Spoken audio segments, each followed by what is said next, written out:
Hi, welcome. I'm Shivan Sarna. I am the founder of Chronic Condition Rescue and SIBO SOS. SOS has come to mean save ourselves. There's the book if you want to know about some SIBO. If you speak Polish, there it is in Polish.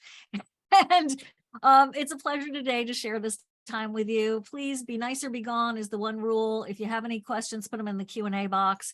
If you're on Facebook, that's a little trickier. The Zoom link has been floating around for a while. We're glad to have you all in our Facebook group as well.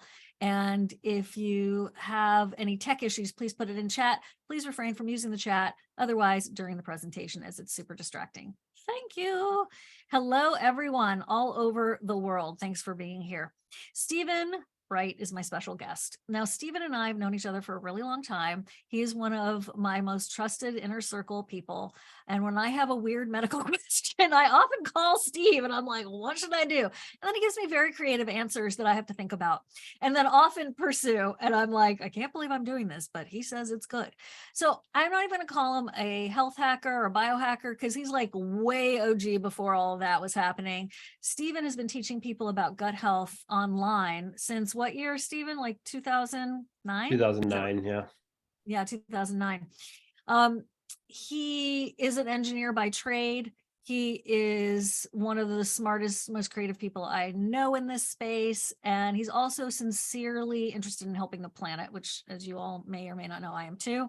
But he's also real. Like, talk about keeping it real. Steven's like, I know it's going to be uncomfortable, but do it anyway. Like, tough love is not foreign to him. And I kind of really appreciate that because I tend to be like a little Pollyanna about things. And then the other side of me is like totally cynical. So it's a balance. And I love the way Steve just like cuts down the middle. So here he is. We're going to be talking about bloating today. We're going to be talking about digestive enzymes, busting some myth, explaining some things that will help you move forward in your health. And also, Steven did create a supplement company, much to his chagrin, because he's always said he couldn't find what he wanted. And then he's like, I'm really not going to do this, Shivan. I'm really not. And then he did. And I'm really glad he did. It's called the Healthy Gut. And he has become an expert in also product creation and formulation. They don't have 1,000 offerings. They have very few, filling in the gap of what he couldn't find in the marketplace. We have a coupon for you if you're interested. If not, just stick around and enjoy the information because it is very enlightening. With that being said, hello, Steven Wright. Hey, Shivan, thanks for having me back. It's always a pleasure for us to jam out like this. Yeah, this is totally like a happy nerd alert, everybody. So let's get started with what I think a lot of people just take for granted, which is digestive enzymes.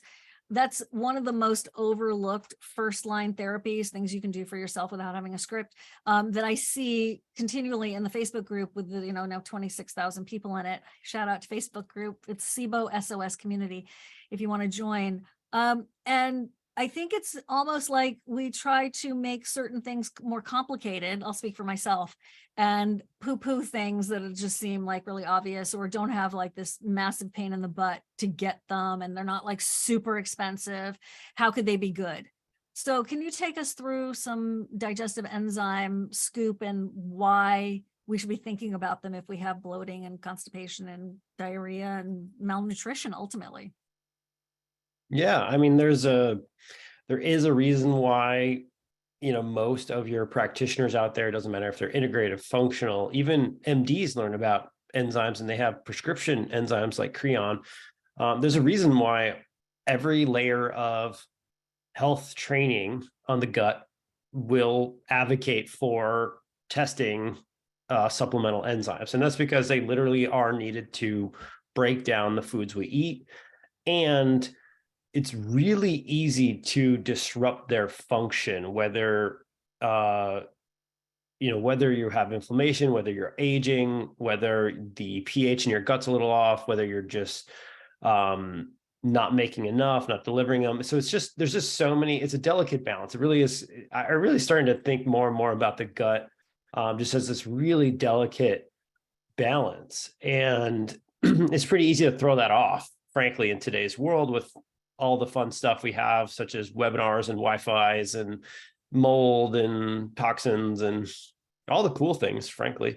in many ways, except for connection and humans. That's really amazing too. But the point being is that they're so boring, but they're so necessary. And so if I could somehow get you interested in enzymes more than probiotics, I think I could change your life. I really could. Probiotics are cool, but they're just really sexy. And enzymes are more confusing, even, I would argue, than probiotics, and not as cool. They're just been around longer. And a lot of people have been there, done that. And I get it, because I personally have used, 40, 50 brands of enzymes. When we had our clinic, we struggled to find an enzyme product that was universally applicable to people that would actually help. And so I get it. You've probably tried them, thrown it away, or, did it during a protocol, didn't notice much. And so why would you get excited? But I'm here to tell you that if food intolerances are a problem for you, if bloating is a problem for you, if stool consistency is a problem for you, enzymes are one of the easiest and best tools you can use to just make that all work better. Because if you're actually getting the nutrients out of the food you eat, and you're reducing the symptomology that you're trying to overcome or get rid of, then it's a double whammy, right? It's not just symptoms go down, it's nutrition goes up and symptoms go down. And that's, whenever you can find something like that in the world, that's like something worth spending some time on trying to figure out if it matters for you. And so, yeah, that's sort of my high level pitch for why enzymes are cooler than probiotics. All right. So Andrew's asking the same question that I've heard you answer before, but it did cross my mind again. So what's your tips for the best time to take enzymes: before, during, after eating? There you go. That's the question. So, if you're someone who's like in acute pain, you are really struggling, you can only eat 5 foods, you're like really, you're in it right now, taking them right before you eat, so they're in your stomach, helping pre-digest the food, is quote unquote optimal. If you're someone who is already trying to overthink a million variables to try to have the perfect health and are really concerned about everything, just make sure you swallow them around your mealtime. It'll work out. You don't need to take them perfectly timed to do the work. The bigger, I guess, the bigger thing to be curious about and excited about trying is the dose. And it doesn't matter if it's holozymes or some other brand, the dose matters. And so I would just say, like, if there's one takeaway for this entire talk, and I hopefully will repeat it several times so you can like just remember how important this is. Enzymes are extremely safe and are used at massive dosages that are way beyond whatever's in your bottle. And I know this because I've looked at most of the labels and formulated, and I'm very familiar with enzymes at this point. I have men who are 350 pounds, giant humans, like just mountain men, who are bloated, and they take 2 capsules of holozymes and their bloating is gone. I have yogi women who are like 100 pounds who need 6 capsules to have the same sort of relief. And so gender, shape, these variables do not matter in this game. Be willing to double or triple your dosage for 2 to 3 days each time, just to find out what happens. Because it could mean the difference between you finally going, oh, enzymes do work. And it's so simple to do that. And if you do find that you need a higher dosage, there are obviously our product is different than the other products you have, but we still, like I said, go from like oftentimes 2 to 6, depending on the person. But you can always swap out different products, and maybe you'll have to take less pills from a different brand. Okay. What if your symptoms increase with digestive enzymes? Have you heard of that a lot? It happens mostly for people who have mucosal damage. So these are often people who have a history of ulcers, gastritis. They're basically they'll typically have hormone dysfunction as well. And typically basically the membrane that's sort of coating, the mucosal barrier that's coating everything through your digestive tract is so worn thin that extra enzymes can be irritating to that lining. And so at that point, you have a number of ways to try to solve this. Back in the day, a lot of practitioners would recommend you go down to a sprinkle, and you just sprinkle and you just power through. You just slowly over 1 or 2 months, you graduate up to a whole pill. Nowadays, probably other practitioners would say less power through and more like DGL and hormone support to try to rebuild the mucosal linings. You can go whichever direction your practitioner wants to work with you and that you feel comfortable. But beyond that, if they cause constipation or diarrhea, typically it's sort of like a remodeling phase that lasts like 5 to 10 days. And it's worth using whatever other tools you have in your toolkit to try to minimize it and play with it and just see what happens after 5 to 10 days. You might end up just being like, hey, this brand doesn't work for me. It doesn't work for me right now where my gut is, my health is. But the change from diarrhea to constipation or vice versa is typically worth playing with for a little while, whether you need to up your magnesium or maybe up your butyrate or your IgGs or IgYs or whatever you're doing to help manage those symptoms. So these are a couple of other really great baseline questions, and then we'll get into like the ingredients and what different enzymes do for different things. But are they designed to be long-term? And how can you know if it's time to transition off of them, which is tangential to, I've heard that taking enzymes long-term encourages the body to stop making them itself, which ultimately means you would have to take them for the rest of your life. Do you know if research supports this? One thing I do know is that research does support that as we get older, our body's ability to make enzymes goes down. Okay. Yeah. So no, the research doesn't support that. I've never found a reference. I never even found a working theory paper yet. And I'm very in tune with this because I've wondered the same questions. So what we do know is that as we age, unfortunately, enzyme production is going to decline, just like your eyesight, just like your ovaries and your testes. So don't be surprised if what your gut was at 50 is not what it is at 60 and not what it is at 70 or even 30 to 40. That should not be surprising to us, but for some reason it still is. But we should start to address the fact that this is the elephant in the room, part of it anyways. Nothing that I've seen says that there's a recirculation that downregulates your own internal enzyme function. And so again, there's no known pathway for it at this moment. There's no known possibility for it. So it should be like giving your body a bit of a break. And then the extras you do absorb will go systemic and have all these really cool effects on blood flow,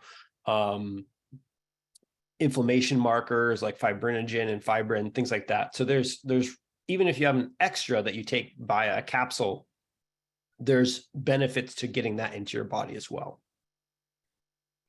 Okay, so one thing we were talking about before about like, do you eat it before, during, and after? Did you just say to take it in between meals is also beneficial? Correct. Yeah. Okay, great. Okay, let's go over. I see your questions hanging there with me. Go ahead. Do you want to talk a little bloating first? Like why would it even matter? Hell yeah. Hello. Okay. So take me there.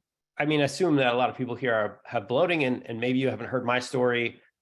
This was my primary symptom. I used to bloat so bad I would cry after every meal. It didn't matter what I ate. And my family nicknamed me the gas man when I was like 18. So I'm very familiar with being the stinky person and dealing with these challenges, and probably will forever, just due to, how I was born and a bunch of other things. So this is very near and dear to my heart. So I want to bring up a few things that I feel like bloating, people maybe are missing in the bloating equation. Because like, obviously, if you have a known test for SIBO, a known positive test for SIBO, not everybody with SIBO will bloat, but like a lot of people will. If you have a known test for fungal overgrowth, not everybody will bloat, but most people, at least 60% probably will bloat. So sort of the infection thing is one thing, but it's sort of, it's a misstep, in my opinion, to blame your bloating on that infection and then believe that as soon as you eliminate that infection, the bloating will be gone forever. Because that is almost universally not the case. It is highly rare that someone acquires a small intestinal infection and then after they kill it, they don't still have some underlying causes that aren't quite working right. Because how did the infection get there in the first place? Right? Things had to go wrong for the habitat to be ripe for there to be a SIBO overgrowth or a fungal overgrowth or something like that. And so just doing a killing program does not change the underlying causes or conditions that were ripe for the infection in the first place. And so I would wager that in the month or two after you come off the herbal or prescription drug killing program, the bloating will show back up. Maybe, hopefully, it won't be as bad as what it was, but 50%, sure, I could easily see that, and I've easily seen it. And one of the reasons why is enzyme production and enzyme release and enzyme activation. So again, just fundamental law, if food is available for nature, nature will grow, nature will multiply. It doesn't matter if you throw peanut butter on the sidewalk or if you eat complex carbs or processed carbs of any type in your gut and you don't break them down and absorb them faster, then the bugs can multiply and eat them, right? That's kind of the race. It's like this, as soon as we eat something like a sweet potato even, it's sort of a race to break down the nutrients and absorb them versus the bugs. How fast can they break that down and sort of metabolize that? And so enzymes will help you to release the nutrients, but also prepare the molecules to be absorbed. And as we mentioned, you could be inflamed, you could be aging, you could be stressed, like in too much of a sympathetic nervous system state. You could be low minerals and just not have the production of enzymes that is required to live in a Western world that's full of everything that we're living in right now to get the job done. And I just want to normalize that and say, like, I think that's pretty okay. I think based on where the food supply is, based on where our stressors are and where we're headed, you can totally live a supplement-free life for sure. I'm not saying that's not possible. And I'm saying, in general, prioritizing breaking down your food and absorbing your food, I think should come before you even think about the microbiome. Well, I'm really glad you're talking about this particular comparison, because I think it's extremely valuable, and I don't think it's the first place people go. So just to recap, because I know a lot of people have just been joining. So enzymes aren't as sexy as probiotics. There's a place for both of them. If you haven't had results from previous or never attempted to use digestive enzymes, now's the time to really seriously look at holozymes. And I want to ask you, Steven, to explain why holozymes came to be and break down what makes it different for anybody who's like, okay, I'm game, I'll try some digestive enzymes, or yeah, I tried fill in the blank for another brand. And we appreciate what everybody's trying to do, so we're not like bashing another brand or anything. But Steven really wanted to create something that was different that he couldn't find to support him. So that's where holozymes came in, and the other few products from Healthy Gut. So what makes holozyme difference, and help us break down what we need to be thinking about when we're trying to decide on a digestive enzyme for ourselves? Yeah. So back in the day, and if this is your experience, like, go ahead and raise your hand. What I saw is that on myself, as well as in hundreds of other individuals, only about 30% of the times would a certain enzymes brand work for me. And it was so frustrating, right? If I wanted to go on a date or I wanted to have a nice meal, I would, really want my enzymes to work that day. And if I had a big meeting or something, and it was something I could not count on. And it just frustrated me because, as I mentioned, everybody knows they're important. Everybody's aware that they're so powerful if used appropriately, and yet the consistency of it working was just not there. And so when in the early days of Healthy Gut, as I was trying to figure out why this was, I was convinced it was just because supplement companies were not willing to spend the money to build a formula that was strong enough. And so I took everybody's formulas out there. I wrote them down. I have like these spreadsheets of like 30 companies' formulas. And then I tripled the dose. And then I sent that out to various enzyme manufacturers to get quotes. And the quotes came back at like $45 a bottle just to manufacture it. And also it came with these caveats saying, I don't think we'll make this for you. Here's what it would cost. We think this might hurt people. And so I thought that was really interesting. Number one, the cost was so high that I was like, that means that these other brands are still putting a lot of money into a bottle.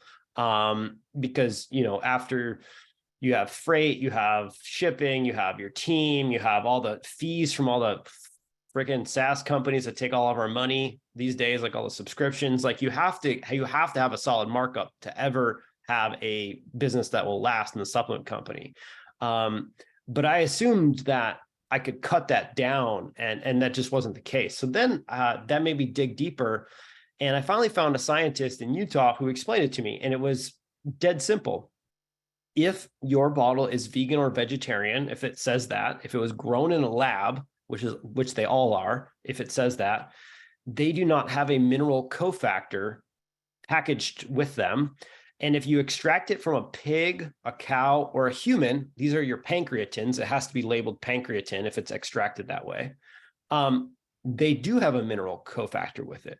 So in biology 101 books, it says whole enzyme is enzyme plus mineral, and APO enzyme, APO, is mineral, or is enzyme without mineral.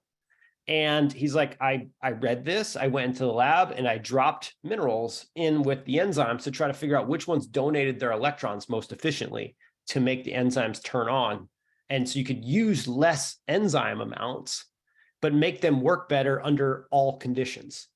And so holozyme we've licensed his work, his patent, and the work that he did on that patent. And then we've souped up his formula for people like us who have food intolerances and struggle with carbohydrates and complex phytochemicals and things like that are related to food intolerances. And so that's what makes us different. If you look at the back of the label, it says 287 milligrams of minerals. You can't find any other product that's even close to that amount of minerals. And of course, they don't have our custom blend that's patented. And the reason why is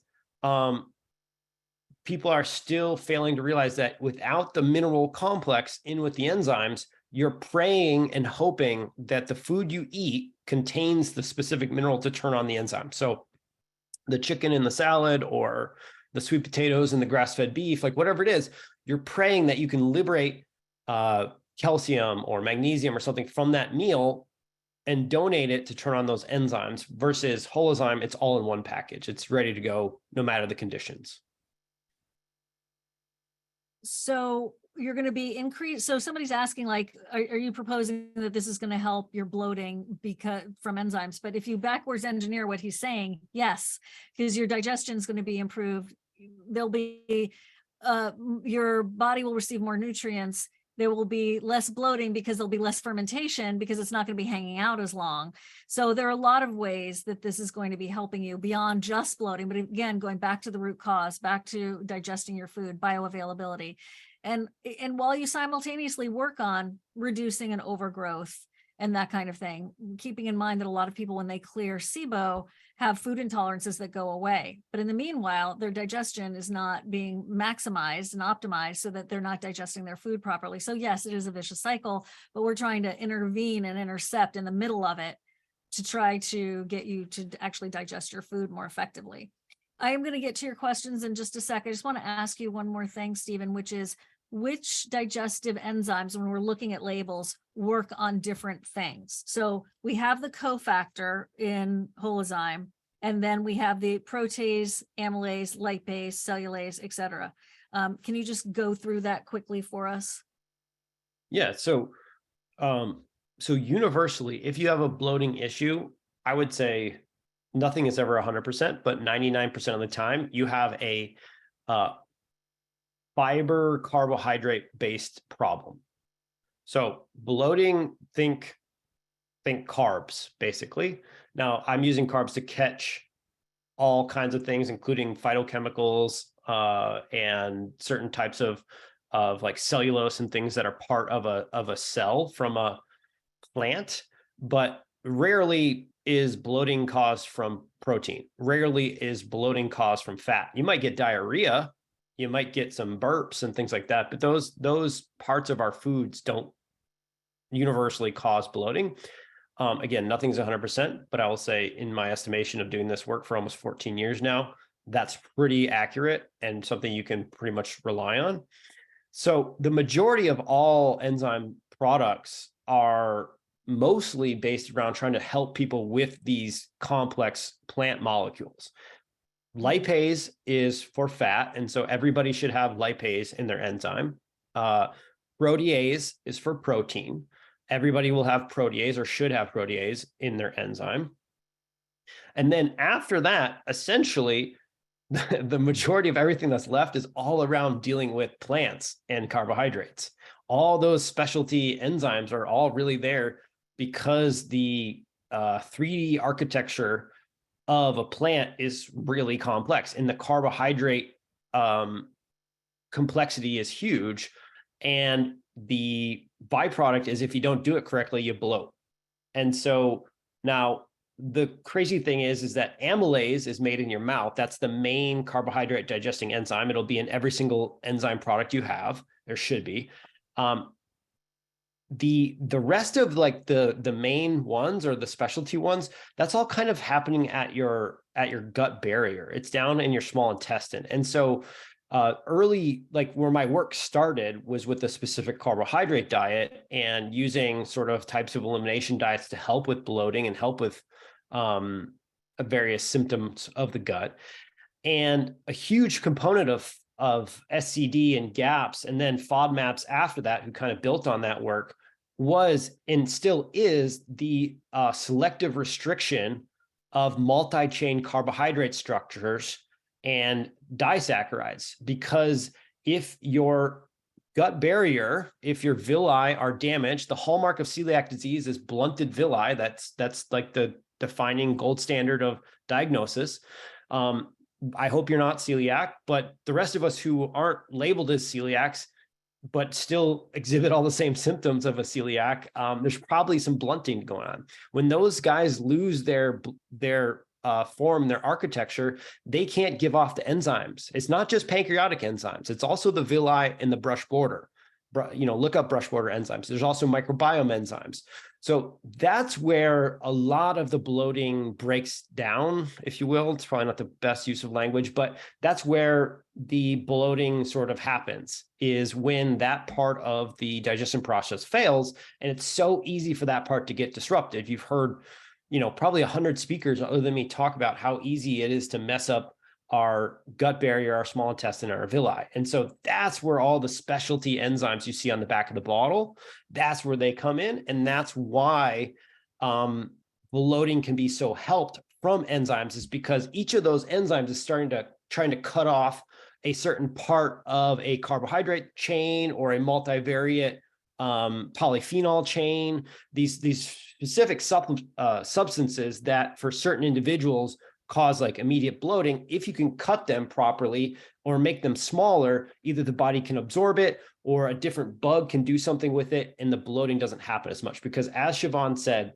again, universally, think this whenever you think bloating, just think, I made too much gas.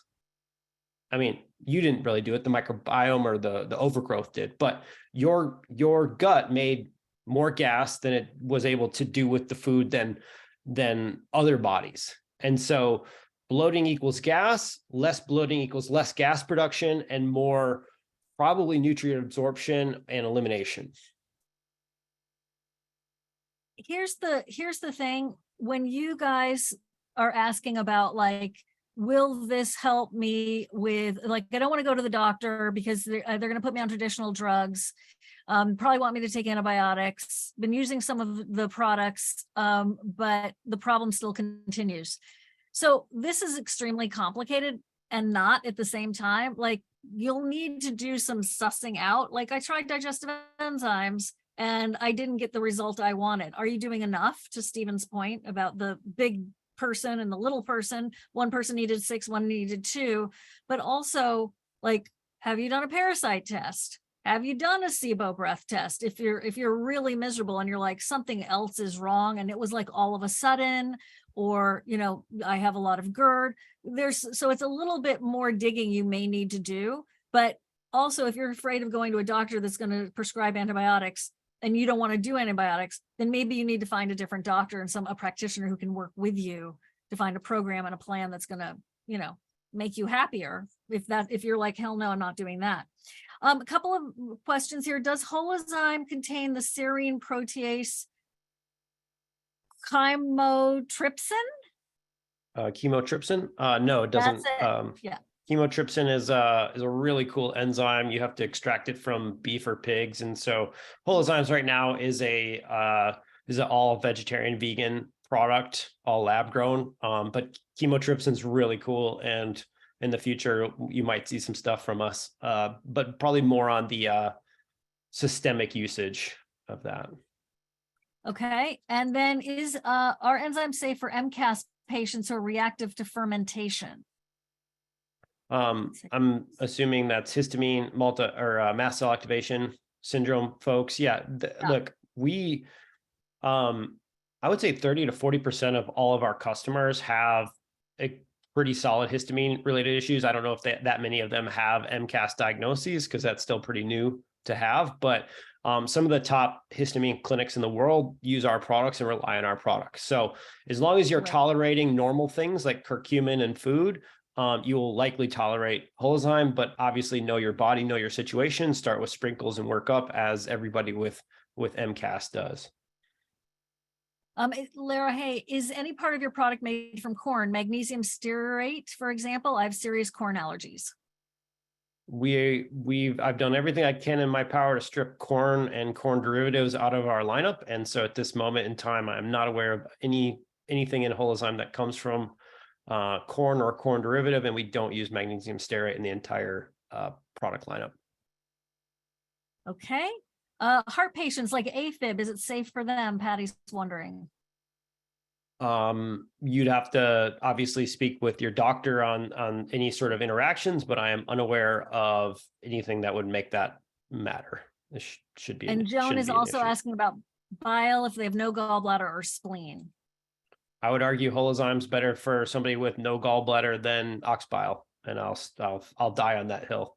All right. All right. Donna saying, can holozyme help with pollen issues if taken on an empty stomach? Amylase. With what issues? Pollen, yeah, which is really a histamine issue, Donna. Yeah. I would, if you were like coming to me and you needed a solution to help you, for sure, I'd have you on holoimmune and tributyrin-x over systemic use of holozymes for that issue. Okay.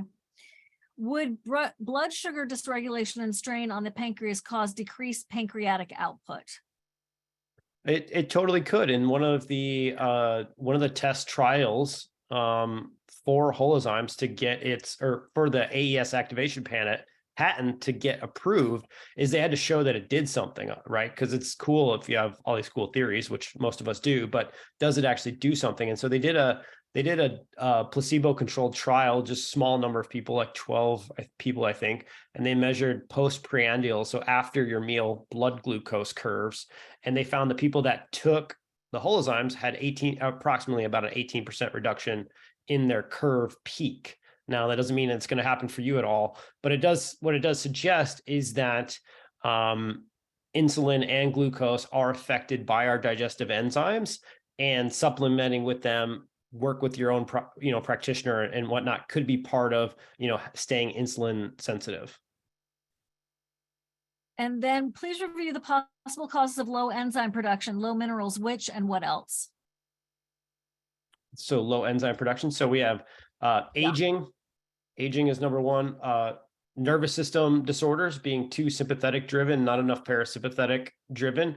Your enzymes work on a pH spectrum, a very narrow band between 7 and 9 in the small intestine. If that pH is off, that band is off due to low stomach acid, due to high stomach acid, due to not enough bicarbonate dumping, too much, the effectiveness will fall off in a exponential fashion, not a linear fashion, past the 7 and 9 window. So there could be that.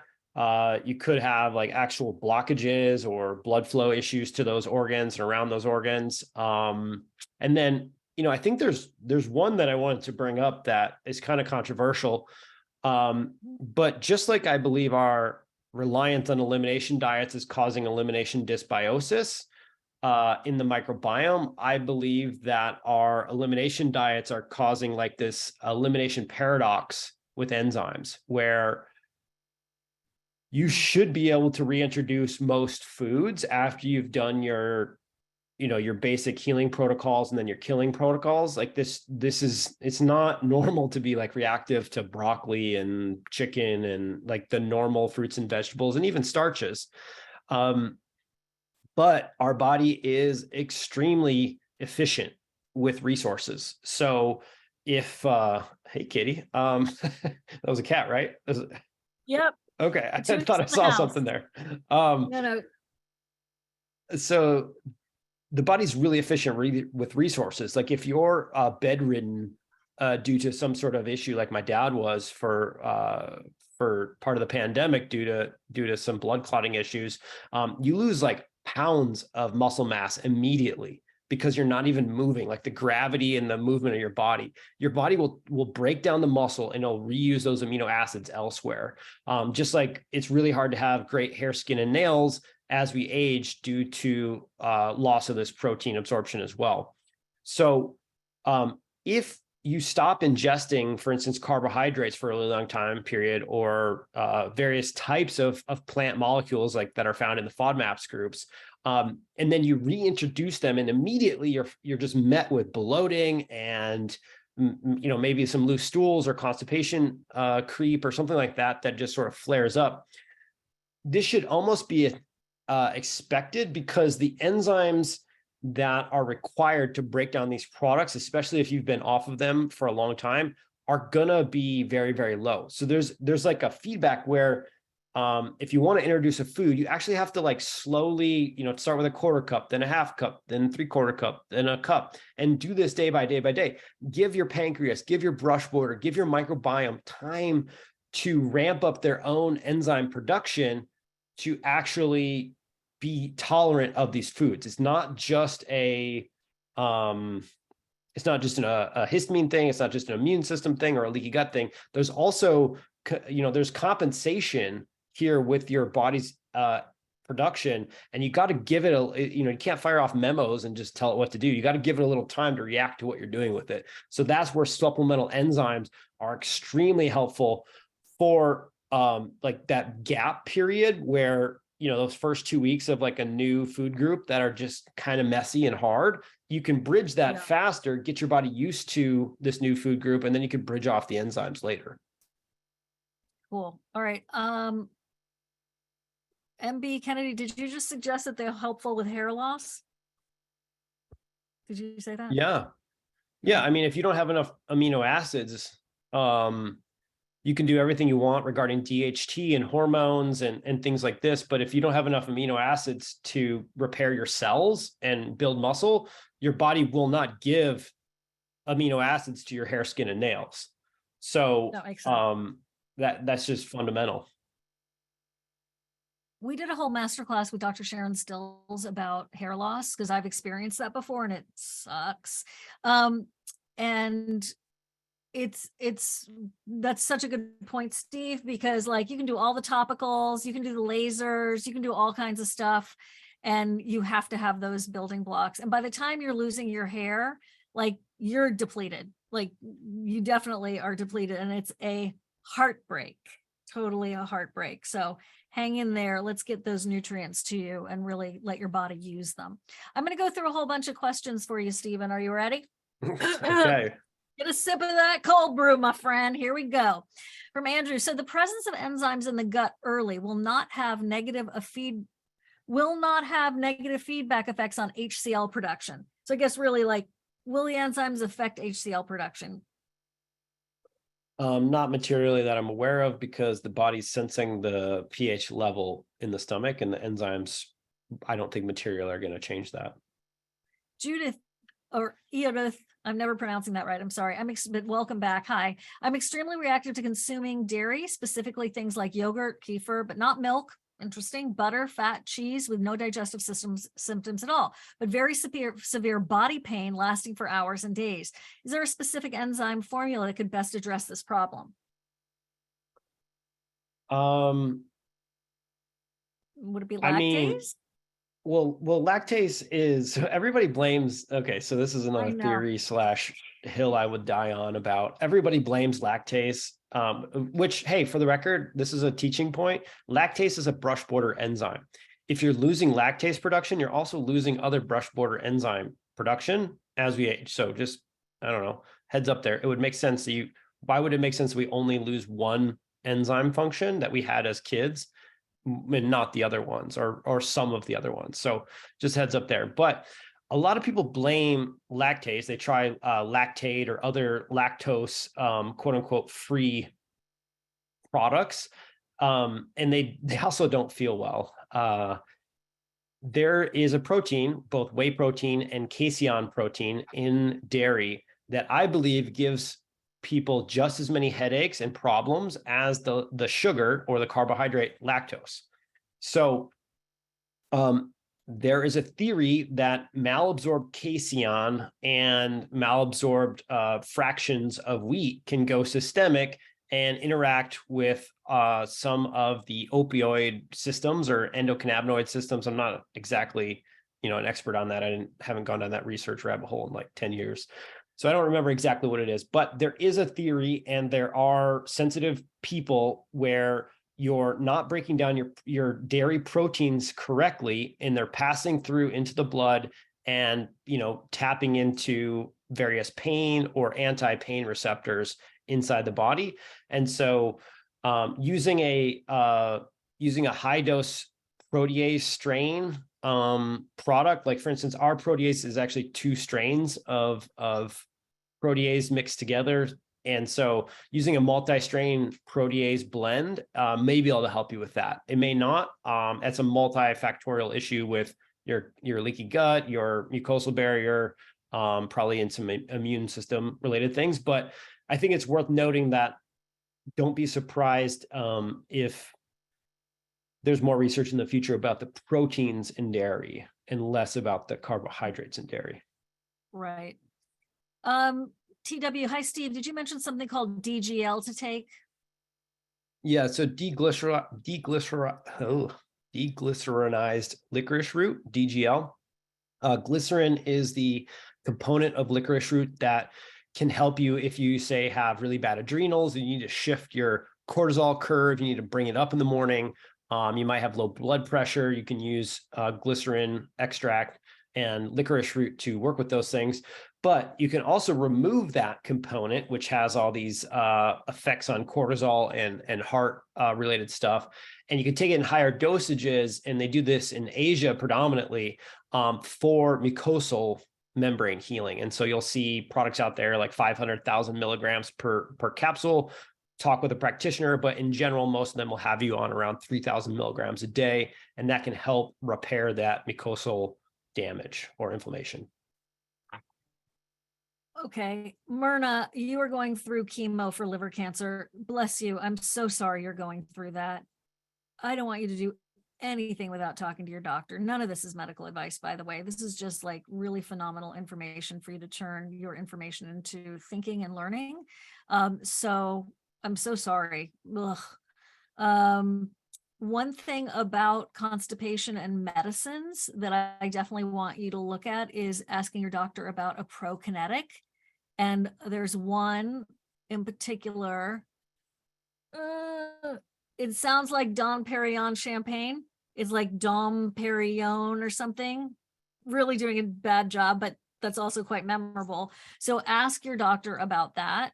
That's what I have to say for you right there. I'm so sorry. I think digestive enzymes would be amazing, but I'm not a doctor, and that's a situation that you should ask your doctor about. Steve, comments? Yeah, I mean, digestive enzymes are not contraindicated usually for cancers, but everybody's situation is different. And there's some really cool groups out there like Care Oncology that have some cool protocols and are pretty cheap to work with. So if you need another opinion, you could seek out Care Oncology. CARE. Yeah. Yeah. Okay. Okay. So a couple of people have been asking, what do you suggest to help heal gastritis so enzymes can be tolerated? So, number one would be the DGL thing. I mentioned you can start doing that at, 1,000 to 3,000 milligrams a day. Mucosal healing is typically also related to two things. One is butyrate and the other is hormones. So I would use our tributyrin-x for at least 60 days, get on that. That's going to upregulate MUC2 gene and help you make more mucus. And then oftentimes people who have gastritis and a history of ulcers typically have some sort of estrogen progesterone related issue if you're a woman. And then if you're a man, it's often cortisol and insulin related. So there are programs out there. You can take cyclic, pregnenolone dosing. You can do cyclic progesterone dosing. You could work with a provider and get on cyclic replacement, bioidentical replacements. That's the most powerful way to do it. So there's a lot of different options there, but it's typically going to take I don't remember what you were saying about earlier, Shivan, but you said if you get to this point, you're pretty deep. If you get to the point where your mucosal linings are really messed up, you're pretty deep down the body is shutting down rabbit hole. So I would be seeking multi-opinion. I would be taking a multifactorial approach to get out of that as quickly as you can, because it's not the next steps down the rabbit hole of more health destruction are quick and not fun. Okay, I'm going back to the Q&A. I looked at something in the chat, which is naughty Shivan. I'm back to the Q&A. Okay, Julia, where does betaine hydrochloride bile acid / ox bile, proteolytic enzymes, and pancreatic enzymes fit in with taking digestive enzymes? So some definitions are needed here. And bloating and whole body cleanses. How can they be used together? So proteolytic enzymes and pancreatic enzymes fit in. How do they fit in with taking digestive enzymes? Okay, so let's define some terms. So proteolytic enzymes are just proteases. Proteases are inside of systemic blends as well as digestive blends. A digestive enzyme is an enzyme taken with food. A systemic enzyme is an enzyme taken without food. So proteolytic is a silly term because it's just talking about protein with food, digestive enzyme, protein without, or proteolytic enzyme without food, systemic enzyme. That's the simpler way to talk about it. What was the rest of the question? How do they all work together? Where does betaine hydrochloride come in along with ox bile into that mix, like the relationships? So typically a digestive enzyme is going to have a higher mixture of carbohydrate-based enzymes. So holozyme is tuned more for digestion than systemic effects. A systemic enzyme is more tuned for proteases and proteolytic action. So you'll see, I mentioned chymotrypsin earlier. You'll see these various types of specialty protease. You could see nattokinase, lumbrokinase, serrapeptidase. These are all proteases and specialty ones that are typically more in systemic formulas, not in digestive formulas. That does not mean you can't take, for instance, a digestive formula systemically. You can, and I do with holozyme, and so do many of the people that try it. So it's really confusing. I get it. Hopefully that helps. Replay that like 10 times. And then digestive enzymes and HCl work hand in hand. HCl is focused on the stomach and the acidity. Getting your acidity right coming from the stomach into the small intestine is part of creating the right operating pH for human-based enzymes. Lab-grown enzymes also have a pH window. If you're using an amazing company like HealthyGut, we'll have already thought about the fact that your pH window might not be optimal. And so we cover from 2 to 11 on the pH scale. So it's going to work no matter what goes sideways with your meal. Not every company does that. Okay. I gotta take a little break here for just a second and just say this.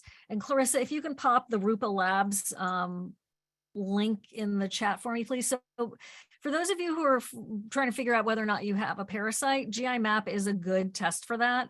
And Dr. Seebecker and I have come up with a way for people to get the test and then maybe show up to a practitioner with the test in hand, which I find saves a lot of money and time.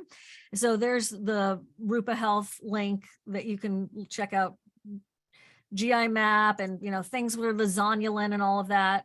You can just go there and check them out. And then there's like a 7% upcharge and there's like a $25 flat fee that's attached. I'm just being fully disclosure to look at it all. But it's still less than getting that practitioner and then getting the test. Like if you're really suspicious of having parasites and some other stuff, you might want to look at that. Okay, it's just a little service we provide. Okay. Are holozyme supplements available on FullScript? Nora, you caught my eye there. Are they We are yet? not available in FullScript yet. Please, if you want to give back to me, please just send monthly or weekly emails to FullScript and tell them how you want to see Healthy Guts products inside FullScript. All right, I like that. I like the little campaign like that. Bonnie, I'm overwhelmed in juggling digestive enzymes and probiotics. Recently ordered FODMate, not a Steven product. How is this product today similar? You don't need to comment on that because I never like it when we set anybody up against another company. You can if you want to, but and different. Would this help constipation, diarrhea? I was diagnosed with methane, SIBO, emo, IBS. I'm at wit's end. I've been over a year trying so many different options. Bonnie, just before Steven comments on that, what other treatments are you doing for your SIBO? Are you, I want to know, like, have you done herbs? Have you done the elemental diet? Have you done antibiotics? There's a lot more to this question. And if you're only doing enzymes, that could help you with your symptoms. Remember, diet doesn't cure SIBO. So it can manage your symptoms. Do you have a comment for that, Steven? Yeah. She's doing Modopro and Atrantil. Right, but those will not reduce the bacterial or archaea overgrowth. I will be quiet now. Go.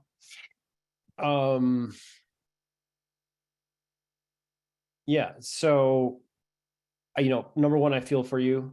Number two, again, this is normally a carbohydrate-based issue. So doing something like the SED intro diet, the GAPS intro diet, a full FODMAPs reduction would be the third option. If you haven't done that and just eat cooked meats and fruits, that's probably one of the fastest ways to get a breakthrough, at least feel like kind of comfortable in your own body. FODMate is tuned. It's an enzyme tuned specifically for FODMAP intolerances, specifically the fructin group, and a little bit of the it's got lactase in there as well, and alpha galactatase, which are also in holozyme. There's one specialty enzyme in FODMAP that we don't have yet in holozyme. We are not sure if we're going to add it. It's extremely expensive. But it could help you. But again, it doesn't have protease, it doesn't have lipase. So it's not a full spectrum enzyme. So it's typically what I've heard of really bloated individuals doing is taking 2 holozymes with a meal and then 2 FODMate with a meal. And sometimes that really does help them quite a bit. So that's all I can offer on that enzyme mixture. They're more together than apart. And then I would do an HCl challenge immediately if you haven't. That is such a cheap test that can produce a breakthrough in bloating in less than a week. I don't care if it's HCl Guard or somebody else's. Just Google HCl challenge. Shivan and I have done like 5 talks on it. And when you get the replay of this and you go to the page where you're getting the replay, like to watch literally, then you will also see all of the other talks I've done with Steven over the time. So there's a lot in there about HCl. Yes, domperidone is just something I thought that you should ask your doctor about. Why is it illegal in the US? I have no idea. I'll let you guys take it from there. But if you have cancer and you have constipation, ask about a prokinetic. I have to keep going because we have 7 minutes left, you guys. Do you ship outside of the United States? I'll answer it. Yes, the shipping is a lot. but could be worth it. Okay. Today, when you're ordering with our links and you're in the United States, there's free shipping. You also get the $15 off, and that's automatically applied at checkout. In the future, down the road, Steven's going to do a coupon, so it's not any confusion about the automatic application at checkout, but that is, there you go. Okay. Is there any yeast or soy in holozyme? No, never. No. Okay. And do you work with clients and patients one-on-one?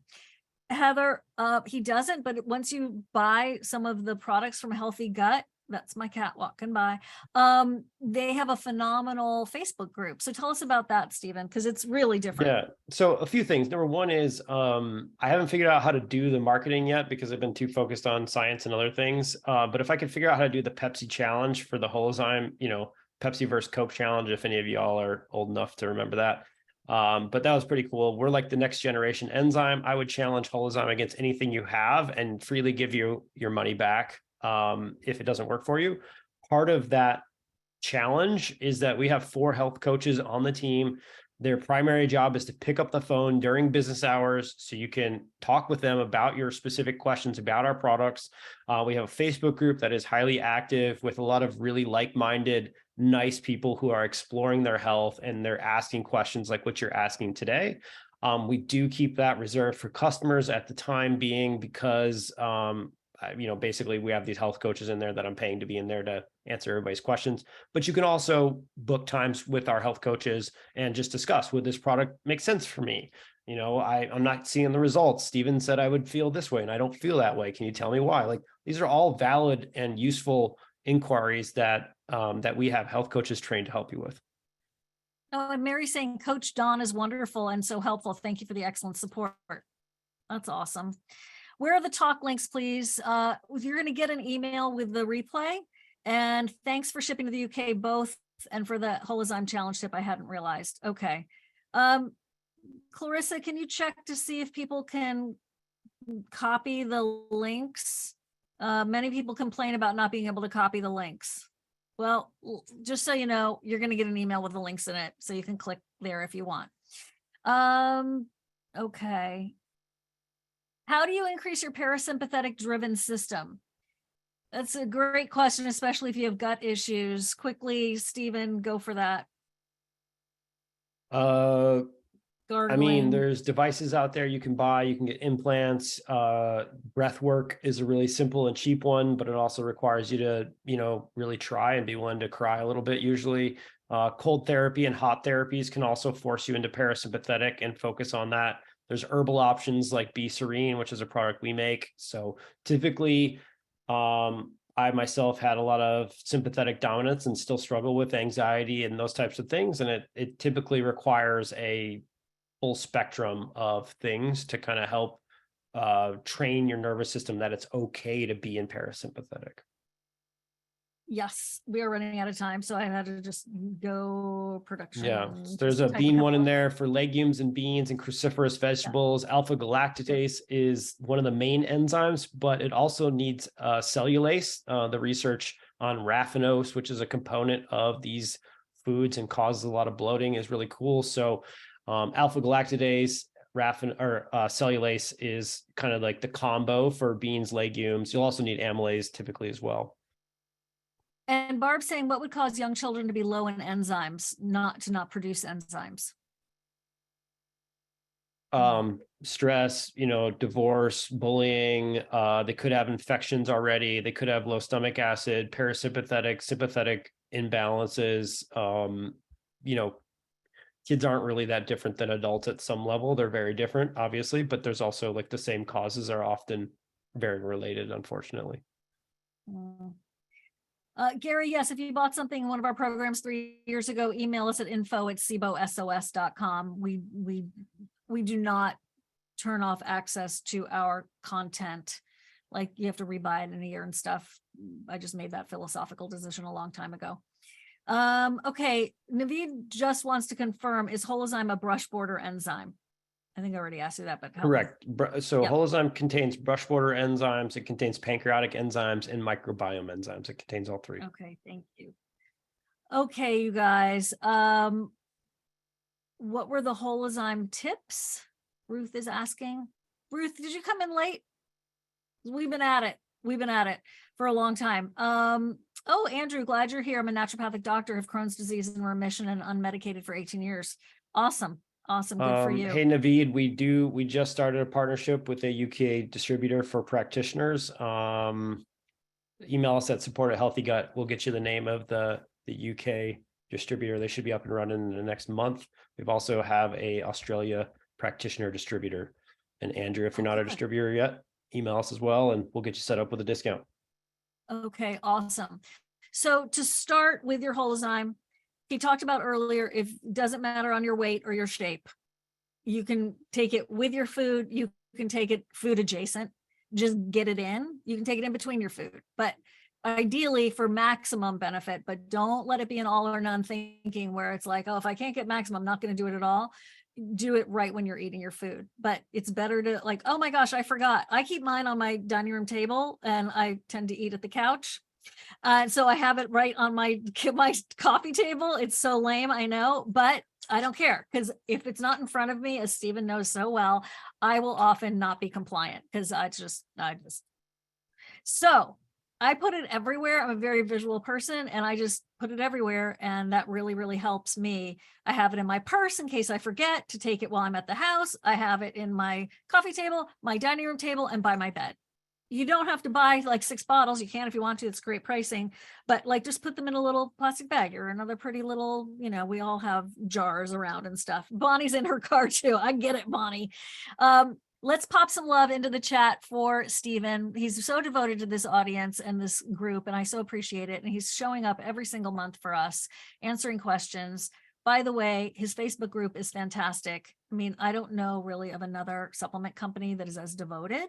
Microbiome Labs, I'm a fan of theirs too. But in terms of like having a health coach to answer your questions is about the particular products and stuff is huge. They're also going to be like super honest with you. They're going to be like, this isn't for you.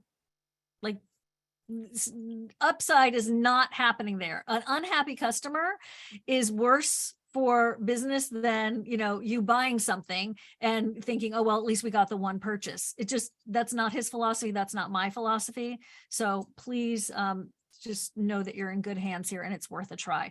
I wanted to show you the holoimmune that he's been talking about. That's right here, tiny capsules. Here's the tributyrin-x, and his magnesium is by my bed, so I don't have it here, but I love his magnesium. I just love it. I mean, I just love it. Thank you. Magnesium HP. It's a smaller capsule too. I love that part. Steven's typed into the chat. If you're a professional, thank you all. Thank you so much for being here. Naveed, I'm glad you were able to make it. How long can you keep taking tributyrin-x? And Carla, thanks for your kind words about enjoying tributyrin-x. That's awesome. Life changers. I don't know that there's a deadline on needing to come off of it, since we make it internally. If you're just like you would if let's say you knew that you could measure that you weren't making enough digestive enzymes, you might need to replace them with some product the rest of your life. If you knew that your butyrate production was low and you got help from the product, you might stay on it for maybe the rest of your life. However, I would recommend doing like a pill stop at least every 18 months just to see what happens, and do this with everything, not just healthy gut products. Try it with your probiotic, try it with your prebiotic, try it with your adrenal products, like all the products you take. Be willing to go a week without them and just see, what do you notice? Sometimes you do notice things and you're like, wow, I thought that thing wasn't working, and it totally is. Or wow, I feel better without that thing. Jill is saying she has had H. pylori and taken antibiotics, which removed it. Awesome. Also, I've suffered from chronic bloating 30 years and I've taken the SIBO test, which proved methane positive. So what are you doing to treat that methane? Which enzymes are best for me? Holozymes a great idea. I have just bought your HCL guard and just taken 2 tablets tonight. Is there anything else I should be doing? Jill, you got to find out. So you have the methane positive. That's humongo. That's like half the battle practically. But what are you doing to address that?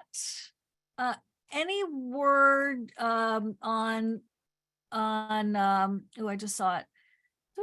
Hold on. I mean, I would say number one, just book a coaching call with one of our coaches. Just get some help from one of our coaches. They'll ask you about what you're eating and what other products you're on. It's these conditions are extremely complex. When I used to do one-on-one work, my first appointment would be 90 minutes, and 60 of that 90 minutes would be me like double checking everything you were eating, drinking, all your labs. I've already reviewed that, but sometimes you forget things, and it's hard to know someone's entire health history as well as their current health history in, 60 minutes or 90 minutes. So it's impossible to do it on a webinar. Yeah. Okay, you guys, I really have to go, but it's been awesome being with you. We love having you here. Thank you so much for showing up. Dysautonomia, parasympathetic. Attila, we kind of just talked about that. It's a two-way street, right? Central nervous system, gut bugs, you got to balance them both out. And it really is tricky, but some people were talking about, Steve included, some of the solutions for that. I mean, Datis Karazian is a great resource for that kind of balancing out the parasympathetic if you want to dive deep. So you can check out his work as well. If you've tried prokinetics, laxatives, and also enzymes, if they don't work, what treatment method could you recommend, please? I really need to find out from you though, like what have you done a SIBO breath test? Have you done a parasite test? This is what he's talking about.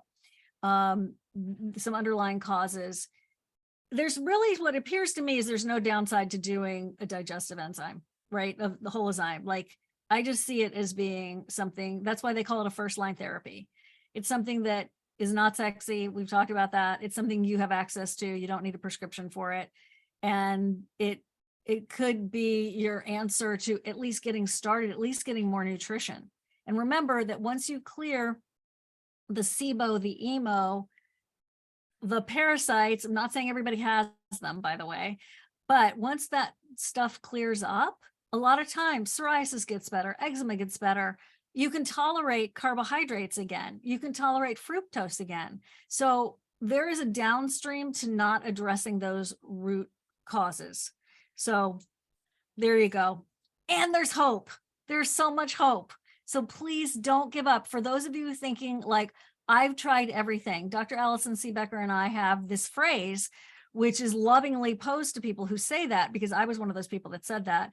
And it was my sheer exhaustion, which is, have you really tried everything? Because there are a lot of things to try. Have you tried, the vagal nerve stimulation? Have you tried enzymes? Have you tried probiotics? And there are a lot of good, wonderful choices, but holozyme is a phenomenal foundation that I plan on being on for the rest of my life. My family is on it.